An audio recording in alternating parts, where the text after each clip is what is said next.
So, um, I am going to have Naim Abu Al Hawa as a guest on the podcast, and his videos are probably gonna come up next week. So get ready for that, and we're gonna be talking about what I'm gonna talk about right now, which is the GameStop stock trading fiasco that happened just yesterday. So we're also going to be talking China. We're going to be talking about Joe Biden's first week and maybe the second week. We're going to be talking about Andrew Yang. We're going to be talking about the United States economy and trade. We're gonna talk about a whole lot of crap. So you want to watch that video. Also, Oscar Montiel's interview. I told you Oscar Montiel was going to be a guest. I think I did. That should come up soon. I'm either going to post the whole interview or just, split it up because it's an hour and 28 minutes. So we'll see on that. So GameStop, as you know, is a great place. You can go get your games. You can go get your controllers. You can go get headsets. And I think some of them have like computer keyboards and like things like that. But now you see a lot of people purchasing things online. And unfortunately, GameStop hasn't adapted to the online gaming model. Right? And so because they haven't adapted to the online gaming model, they are kind of screwed. Well, you saw that Microsoft over the summer was making deals with them to start selling Surface Pros and all kinds of things like that. So they're kind of being saved a little bit by Microsoft, but their business model has not changed at all. And could it be they need a new CEO and a new board and all of that? Maybe, but that's not the purpose of this video. A bunch of hedge funds in this country, which are Wall Street tycoons, decided that they were going to do something to take down the stock of the company and make it go bankrupt and close it down and get rid of employee jobs, pensions, benefits, anything that GameStop might offer. Well, so here's what they did. They bet against the company. And then what happened was they then put out propaganda for those people who watch like Bloomberg News, Wall Street, or read Bloomberg News, or Wall Street Journal, or CNBC, any of those economic type of news outlets. They put out false propaganda saying, "Oh my God, it's gonna." They short sold it. Is what's going on. Is they bet against it. They then put out the false propaganda saying, "Oh my God, it's gonna fall. It's gonna fall. It's not looking good for GameStop. Their stocks are going down. Their prices are going. It's just out of control. They're going bankrupt. Their paperwork is not looking great. It's gonna close down. It's gonna collapse." And it wasn't really working, but it did cause the stock to fall to $3.26. So subredditors, a subreddit channel, decided, no, we're not going to do that. It's a trading platform. Well, not a trading platform, but a bunch of Redditors who trade. And so what happened was these people decided, regular old Americans, just people who might only buy $2 worth of stock, $5 worth of stock, $10, $50, even $300, $1,000, $5,000, $20,000, whatever the match is, right? They're not buying in the millions. A lot of them, most of them aren't, right? So essentially, what happens is they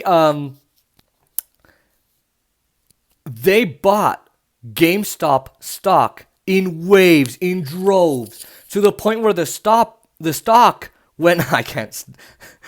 The stock went up over 2,200%. I think it was. I don't have the numbers right in front of me. So because the numbers went up that high, now because they tried to short sell it, and they tried to get the people to share, the shareholders to sell their stock, because that didn't work, and because people were buying GameStop's stock in droves, in huge waves. Well, guess what? It bankrupted, it collapsed Melvin Capital and a few other hedge funds on Wall Street that caused this to happen in the first place.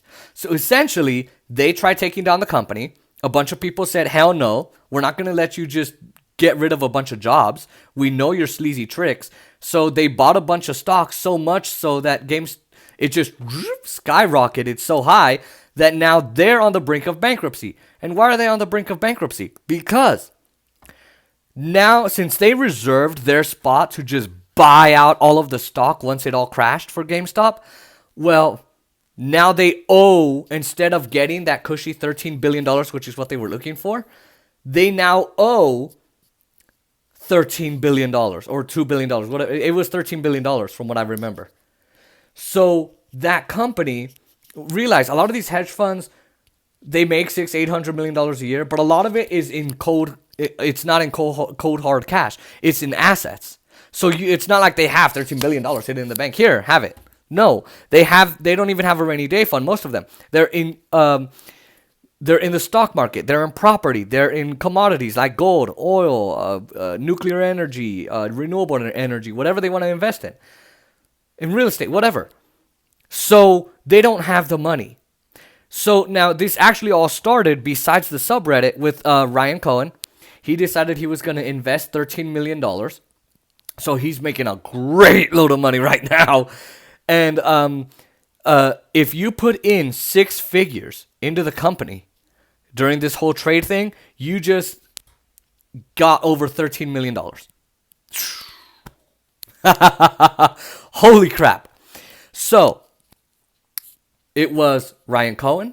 It was the people on Reddit who bought these stock, took down this company. They're on the brink of bankruptcy. And now the Wall Street tycoons are freaking out like, oh no!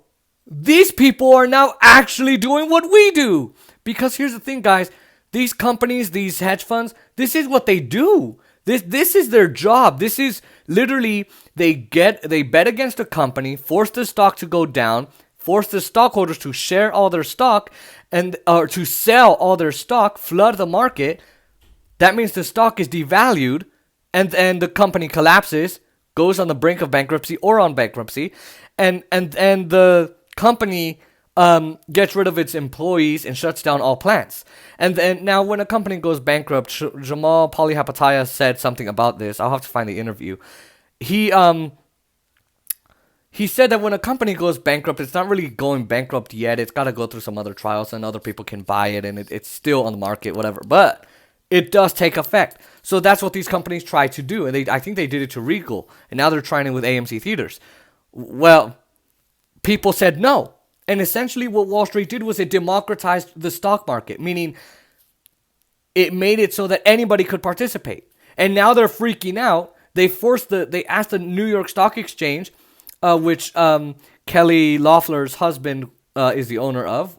Basically, his company owns it. He's the CEO. I told you about Kelly Loeffler. We talked about that in the Georgia races. He listened to them. They stopped trading for all those companies, and now the companies, these hedge funds, are now asking the government for a bailout when they caused this for themselves. Now, that's essentially what happened yesterday. So good on people for actually standing up for the GameStop employees and the company and keeping it alive even just a little bit. I don't know that they can change that GameStop's going to change their model. I think they should sell, or I think they should get a new CEO, like the guy who took over Best Buy for like 5 years, 6 years, and changed it to where now it's service and all of that, and it's doing really, really, really, really, really well. I'm not sure, but that's essentially what happened, and we're going to go over this more with Naima Balhawa. I just wanted to give you a summary. I thought it was hilarious what happened, and there's a lot more to it. So much more that I just cannot describe. So, trading debacle on Wall Street, and these billionaires are now in huge trouble, and I love it.